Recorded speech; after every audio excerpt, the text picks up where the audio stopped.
Hello అండి. నేను మీ నాన్నమ్మని. ఈరోజు పోలి భాగ్యమి. పోలి భాగ్యం రోజుని తెల్లవారుజామున లేసిపోయి చక్కగా 3 గంటలకు లేచి స్నానం అది చేసేసుకుని ఇలా 4 గంటలకల్లా దేవుడి దగ్గరికి వచ్చేసి దీపారాధన చేసుకుంటే మంచిదని మా అమ్మ చెప్తా ఉండేది.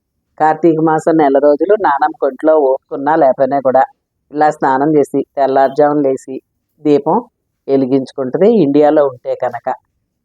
ఈరోజు మనం నదికి వెళ్ళలేం కదా, నదిలో ఒత్తులు వదలలేం కదా, అందుకని ఇత్తడి గిన్నెలోను నీళ్లు పోసుకుని అక్కడ పెట్టుకున్నాను. ఆ గిన్నెనే నదిగా భావించుకుని పక్కన పెట్టుకున్నాను. దీపం వెలిగించుకుంటున్నాను. దీపం వెలిగించుకోవాలి, శుభ్రంగా అన్నీ చేసుకుని ముగ్గది పెట్టుకుని దీపాల్లో ఒత్తులు వేసుకుని అన్నీ పెట్టుకున్నాను. అక్కడ దీపం వెలిగించుకోవాలి. దీపం వెలిగించుకునేటప్పుడు ఒక శ్లోకం చెప్పుకుంటుంది నానమ్మ. శ్లోకం ఏమిటి అంటే, శుభం కరోతి కళ్యాణి ఆరోగ్యం ధన సంపదాం శత్రుబుద్ధి వినాశాయ దీపరాజా నమోస్తుతే. భావం ఏమిటి అంటే, దీపారాజన చేయడం వలన శుభాలు కలుగుతాయి, ఆరోగ్యము ధనము వృద్ధి చెందుతుంది, శత్రువులు మనపై చేసే చెడు ఆలోచనలు నశిస్తాయి అని అర్థం అన్నమాట. ఇలాగా దీపాలన్నీ వెలిగించుకుంటా కూడా శుక్లాంబరధరం విష్ణుం శశివర్ణం చతుర్భుజం ప్రసన్నవదనం ధ్యాయే సర్వ విఘ్నోప శాంతి అని పసుపు వినాయకుడి దగ్గర కూడా దీపం వెలిగించుకోవాలి. 33 ఒత్తులు వెలిగించుకోవాలి. 33 ఒత్తులు అన్నిటిలోనూ సర్దుకుంటాం అన్నమాట. సర్దుకుని ఇలాగా అన్ని ఒత్తులు దీపారాధన చేసుకుని అగరత్తులు ధూపం వెలిగించుకోవాలి. ధూపం వెలిగించుకుంటా ఇలా చెప్పుకోవాలి. తులసీదేవికి తులసి దగ్గర దీపం వెలిగించుకుంటాం కదా, అగరత్తులు వెలిగించి విఘ్నేశ్వరుడికి ముందు ఇచ్చేసి తర్వాత తులసికి నమః తులసి కళ్యాణి నమో విష్ణు ప్రియేసు వే నమో మోక్ష ప్రదే దేవి నమః సమత్ప్రదాయి అని ధూపం చూపించేసి తులసమ్మకి, దామోదరుడికి, విఘ్నేశ్వరుడికి అందరికీ చూపించి పక్కనే గుచ్చేసుకోవాలి. ఇప్పుడు ప్రతి దీపం దగ్గర పువ్వులు అక్షంతలు అన్నీ కూడా పెట్టుకోవాలన్నమాట. ఇలాగ అలంకరించుకోవాలి. తులసమ్మ దగ్గర అన్ని చోట్ల కూడా పువ్వులతోటి అలంకరించుకుంటున్నాను. నాకు తెలిసిన రీతిలో నేను చేసుకుంటున్నాను. ఎవరికి తెలిసిన రీతిలో వారు చేసుకోవచ్చు. భగవంతుడిని ఆర్తితో పిలిస్తే ఎవరింటికైనా పరిగెట్టుకుంటా వస్తాడు.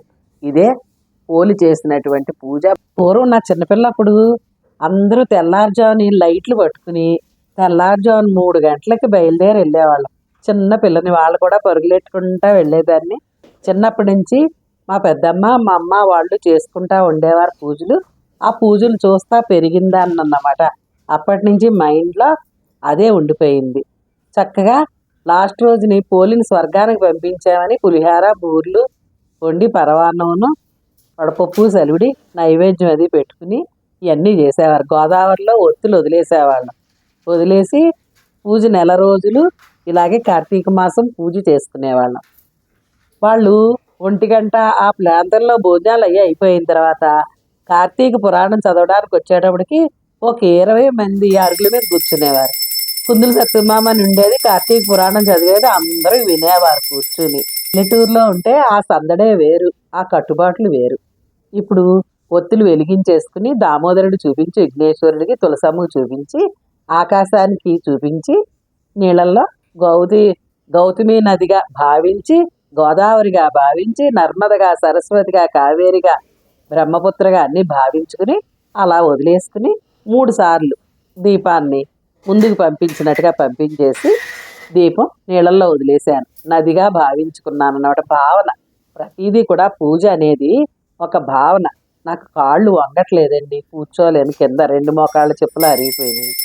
ఇలాగే ఎత్తిపేట మీద కూర్చుని మరి వంగుని ఆరుతుంది అలాగే ఇచ్చుకుంటున్నాను. మరి పక్కన పెట్టాను పోలి దీపం అన్నమాట.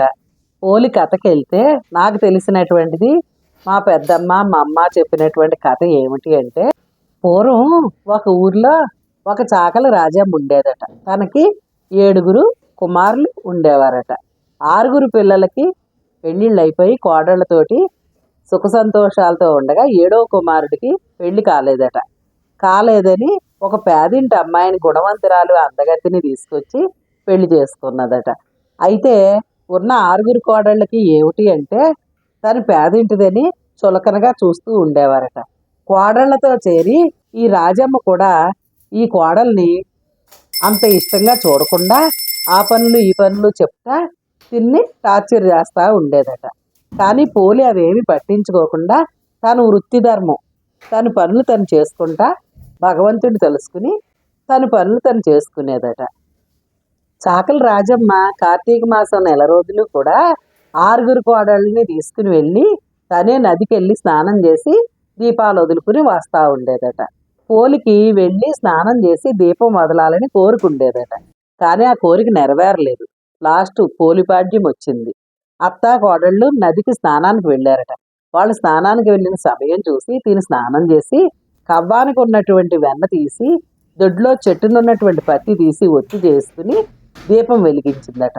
వెలిగించి దండం పెట్టుకునేటప్పటికి అలికిడి వినిపించేటప్పటికి అత్తా కోడళ్ళు వచ్చేసారనుకుని పక్కనున్న చాకలి గోనని బోర్లించిందట. చాకలాళ్ళ ఇంట్లో గోనలు ఉంటాయి, ఆ గోన బోర్లించిందట.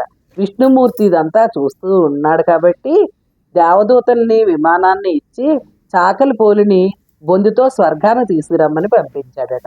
ఆ రకంగా ఒక్క రోజున దీపం పెట్టిన పోలికి పోలి వెళ్తున్నట్టుగా అనిపిస్తుంది. చూడండి, ఏదో పురుగు వచ్చిందోవా నాకు అయితే పోలి స్వర్గానికి మా ఇంట్లోంచి వెళ్తున్నట్టుగా అనిపిస్తుంది. మరి మీ ఫీలింగ్ కూడా చెప్పండి. అందుకని చాకలి కాబట్టి తన గోన ఉండేది కాబట్టి ఆ గోన బోర్లించింది. కానీ మనం బుట్ట బోర్లిద్దాం ఇలాగని చెప్పేసి బుట్ట బోర్లించేవారు. నేను ఆ బుట్ట దగ్గరే కూర్చునేదాన్ని. నా దీపం కొండ ఎక్కేదాకా కూడా అదొక విచిత్రంగా ఉండేది బుట్ట బోర్లిస్తేని.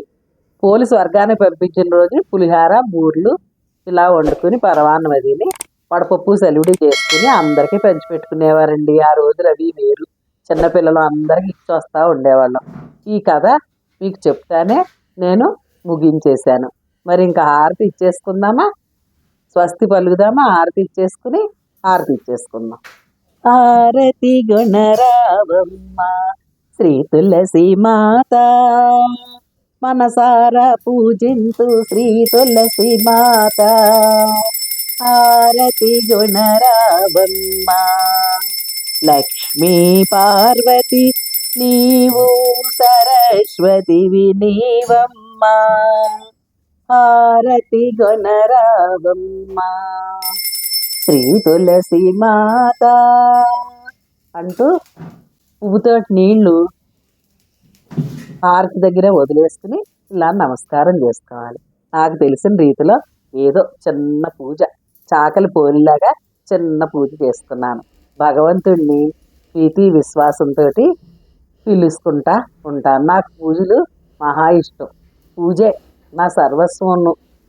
భగవంతుడితోటే మాట్లాడుకుంటాను. ధ్యానం చేసుకుంటే ఆ భగవంతుడి కళ్ళ ముందే కూర్చున్నట్టుగా అనిపిస్తుంది. ఎంతో శక్తిని వస్తుంది, నమ్మండి. ధ్యానం చేసుకుంటే తెలుస్తుంది ఎంత ఎనర్జీ వస్తుంది అన్నది.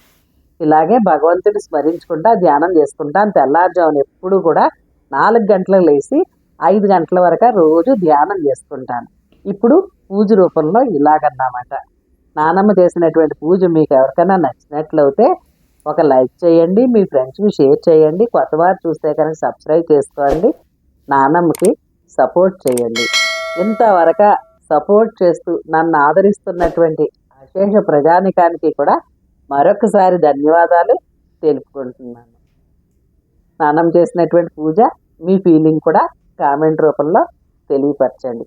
మరి ఈరోజు సోమవారం ఎంతమంది తెల్లవారుజామున లేచి పోలిపాడ్యం చేశారో అది కూడా కామెంట్ రూపంలో తెలియపరుస్తారని అనుకుంటున్నాను. తెల్లవారిపోతుంది. మరి ఈదిలో కూడా దీపాలు పెట్టుకున్నాను, చూపెడుతున్నాను. ఈ నెలంతా కూడా ఈదిలోను తులసమ్మ దగ్గర దేవుడి దగ్గర వెలిగించుకుంటాం. ఎంత హాయిగా ఉంటుందో ప్రాణం. మరి వచ్చే ధనుర్మాసం మరి కృష్ణుడికి, నానమ్మ కృష్ణుడు అంటే ఇష్టం. తెల్లవారుజాము లేచి కృష్ణుడు పాటలు పాడుకుంటా తులసమ్మ దగ్గర ఇలాగే పూజ చేసుకుంటుంది. మరి నచ్చిందా? నచ్చితే కనుక ఒక లైక్ చేసి కామెంట్ చేయండి. ఇట్లా నేను మీ మధుకూరి, మీ నానమ్మగా మరొకసారి థ్యాంక్ యూ.